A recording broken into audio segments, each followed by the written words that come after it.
Në ambientet e Këshillit të Qarkut Shkodër u zhvillua një ceremoni e veçantë në nder të Gjuliana Miruku, e cila përmbylli një karrierë të gjatë dhe të suksesshme prej 20 vitesh në këtë institucion. Në fjalën e tij, kryetari i Qarkut Shkodër Edmond Dosh shpreu mirënjohjen për angazhimin dhe kontributin e saj, duke theksuar se figura të tilla përbëjnë modele të vëyra për institucionet publike. Me rastin e daljes në pension, i japim certifikat falënderimi zonjës Gjuliana Miruku për angazhimin e saj me përkushtim dhe profesionalizëm në kryerjen e detyrave si drejtore e financës dhe buxhetit, si dhe për komunikimin korrekt dhe bashkëpunimin e vazhdueshëm me stafin e administratës së Këshillit të Qarkut Shkodër, duke shërbyer për vite me radhë si një shembull pozitiv në punë dhe në marrëdhëniet institucionale me gjitha bashkitë e Qarkut tonë. Ju jam mirënjohëse, por unë me shumicën e kolegëve kam vite që punoj, kam 20 vjet këtu në Këshill të Qarkut,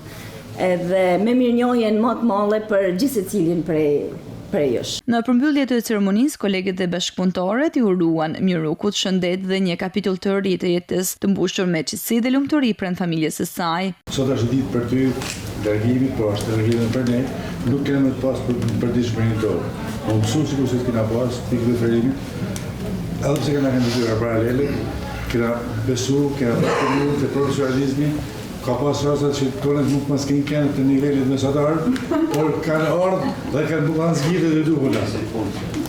Jam vendimit që i bashkëpunimit i ka kënë edhe jeshtë punizave të punës, ka kënë shumë i mirë, shumë korrekt. Ka kënë dheja që jam ka punu me ty, është me fakt që një profesionist i ri, se puna jam me pas dika një aprorë si Gjuli, edhe